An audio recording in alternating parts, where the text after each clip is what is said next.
Исәнмесез, эфирда яңалыклар чыгарылышы. Студияда Руслан Харисов. Алга таба кайбер темалар турында. Түзүчеләр, медиклар, сатучылар һәм тәрбиячеләр ял атнасы барлык һөнәрләргә дә кагылмады. Кем ял итәчәк, кем эшләячәк?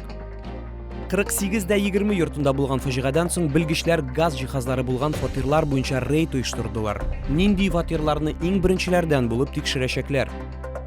Халык санауда катнаш һәм смартфон от. Чарада кайда һәм ничек катнашып була? Түзүчеләр, медиклар, сатучылар һәм тәрбиячеләр ял атнасы барлык һөнәрләргә дә кагылмады. Исегезгә төшерәбез. 30 октябрьдән 7 ноябрьгә кадәр бөтен Россия буенча эпидемиологик хәл начараю сәбәпле эшләми торган көннәр игълан ителгән иде. Без шәһәрнең шәхси балалар бакчаларының берсендә булдык һәм алар өчен гадәти эш режимы үзгәрүен белдек. Тулырак киләсе материалда. Төркемнәрдә балалар саны 20%-ка кимегән дип билгеләп үтә шәхси балалар бакчасы җитәкчелеге. Күп кенә ата-аналар эшләми торган көннәр игълан итү белән өйдә утыра. Бу тәрбиячеләрнең гадәти эш режимында да чагылыш тапты. Так же, как и в государственных садах, мы открыли дежурные группы. И родители, кому нужно привести деток, они приводят, у кого беспрерывное производство. То есть они, конечно же, могут деток сюда привести. Варвара Кириллова балалар бакчасында тәрбияләнүчеләр кебек үк мәктәпкәчә учреждениегә йөрүен дәвам итә. Кызга 6 яшь һәм ул инде яхшы укый, математика бурычларына яза һәм хәл итә белә. Хәтта бераз гына инглиз һәм кытай телләрен белә. У нас очень классный садик, тут очень классные учителя. А как учат, как проходят уроки? Какие задания делаете, когда языки учатся? Сложные? Да, мы иногда пишем буквы по-английскому и по-китайскому. Төркемнәрдә балалар саны кимүгә карамастан балалар бакчасы хезмәткәрләре тулы составта эшләүне дәвам итәләр дип билгеләп үтә җитәкчелек. Айсылу Салихҗанова каникулларга китергә туры килмәвенә шат, чөнки бирдә ул инде 10 ел дәверендә эшли. Хәзердә балаларсыз бер көндә үз күзенә китерә алмый. С маленькими очень даже хорошо работать. Их главное полюбить, обнять, им нежность дать свою. Вот. А со старшими уже, да, нужно подготовить их к школе обязательно. Тут уже более дисциплинированные дети идут. А с ясельками намного легче, то, что их можно приласкать, приголубить, поднять, полюбить. Исегезгә төшерәбез, Татарстанда эш атнасы 7 ноябрьгә кадәр дәвам итәчәк. Бу көннәрдә санитар-эпидемиологик хәлне тотрыкландырырга дип планлаштыралар. Һәм шәһәрлеләр гадәти тормыш ритмына әйләнеп кайта алачак. Лилия Гатина, Диана Малярова, Айдар Мусин, яңалыклар. Чаллыда 48-20 йортында булган фаҗигадан соң белгечләр газ җиһазлары булган фатирлар буенча рейд оештырдылар. Имин булмаган гаиләләрнең торагы, шулай ук заглушкалар урнаштырылган фатирлар аерым контрольдә тотыла. Шәһәр газ хезмәте вәкилләре белән бергә рейдка безнең төшерү төркеме дә юл тотты. Газчыларның рейдлары Чаллының барлык фатирлары буенча түгел, куркыныч тудыра торган мөмкин булган кешеләрнең тораклары буенча узачак. Мәсәлән, гадәттән тыш хәлләрне булдырмас өчен газ керү туктатылган фатирлар бар. Белгечләр кабат әйләнеп чыкканда бу фатирларда үз билдеген белән тоташу һәм газ җиһазларына зыян китерү белмәвен тикшерәчәк. Моннан тыш газдан баш тарткан гадәти гаиләләр дә тикшереләчәк. Что у вас нарушений нет, нормально, но все равно, если вдруг завтра газа будет, 104, да, мы круглосуточно работаем.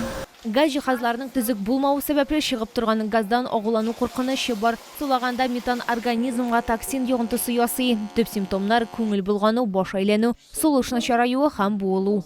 Если же происходит утечка газа, угарный газ, как правило, большинство газов легче воздуха, и они скапливаются в верхних частях квартиры или помещения. И важно лечь на пол. Если есть возможность взять тряпку, в идеале смочить ее водой, закрыть рот и нос. Газдан өзелгән 532 фатир тикшереләчәк. Хәзерге вакытта рейд барышында җитди хокук бозулар ачыкланмады. Тикшерү белән килгән вакытта газчыларны өйләргә кертү бик мөһим дип искәртә белгечләр. Бу процедура берничә минут вакытны алачак. Лилия Гатина, Руслан Бикмухаметов, Айдар Мусин, яңалыклар. Соңгы тәүлектә Татарстанда яшәүче 182 кешедә COVID-19 диагнозы расланды. Чаллыда узган тәүлектә коронавирусның тагын 27 яңа очрагы теркәлде. Шулай итеп, 3 ноябрьгә Татарстан буенча коронавирус белән авыруның барлыгы 31326 очрагы билгеле. Аларның 25624 терелгән, 127се узган тәүлектә. Холык санауда катнашып смартфон утырырга мөмкин. 2 атна эчендә 28 телефон уйнатачаклар. Исегезгә төшерәбез, холык санын алуны стационар участокларда узган татарстанлылар фотоконкурста катнашырга мөмкин. Моның өчен баннер яки холык санын алу плакаты янында селфи ясарга яки сүрәткә төшәргә кирәк. Аны ВКонтакте яки Инстаграмга «Татарстан вместе. Моя перепись» хэштегы белән урнаштыру сорала. Конкурс 14 ноябрьгә кадәр бара. Шушы көннәрдә Татарстан Дәүләт Советы рәисе Фәрит Мөхәммәтшин дә холык санын алуда катнашты. Кайда гына яшәсәк тә, нинди генә телләрдә сөйләшсәк тә, безнең тамырларда татар каны ага. Геннарда хәтер саклана. Кадерле ватандашлар, мин барыгызны да җан исәптә татар дип язылырга чакырам. Халкыбызның киләчәге безнең кулларда. 4 ноябрьдә Россиядә халыклар бердәмлеге көне билгеләп үтелә. Бәйрәм 2005 елда гамәлгә куелган һәм илнең барлык халкы өчен зур әһәмияткә ия. Моннан тыш 2021 ел Татарстан Республикасында туган телләр һәм халык бердәмлеге елы дип игълан ителде. Шул уңайдан Чаллыда төрле тематик чаралар үткәрелә. Чаллы картиналар галереясында бу көннәрдә «Чәчәк от, туган ягым» дип исемләнгән шәхси күргәзмә уза. Россиядә 200 милләт вәкиле яши, Татарстанда 100дән артык. Халыклар бердәмлеге көне кешеләр арасында дуслык һәм гармонияны чагылдыра торган бәйрәм. 2021 елда бу дуслыкның мөһимлеген күпчелек чараларның темасы ассызыклады һәм сәнгать эшлекләре бу хакта бик теләп сөйләделәр. Туган телләр һәм халыклар бердәмлеге елы кысаларында картиналар галереясында гына да 60тан артык төрле күргәзмә уздырылган. Біз инде күптәннән ике телдә этикеткалар, аннотациялар, ощу тантаналарын уздырабыз. Һәм инде концерт номерлары да ике телдә, күп кенә бию, халык биюләрен күрсәтәбез. Калмыклар һәм удмуртлар килеп китте безгә кунакка, шуларның эшләрен фондка алып калдык һәм инде алга таба да шулай дус яшәргә омтылабыз.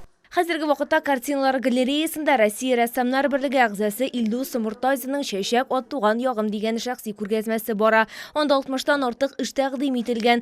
Картиналарда шәһәр күренешләре, Сабан туй сәхнәләре, татар халкының авыл тормышы эпизодлары сурәтләнгән.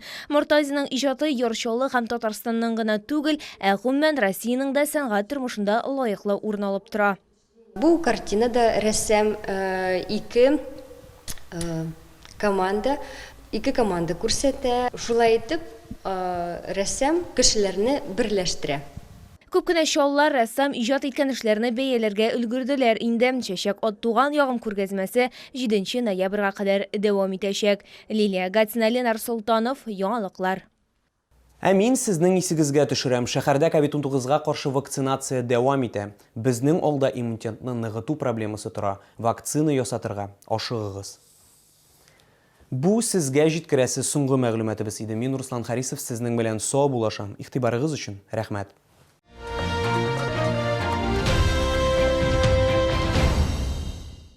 Чай Флори.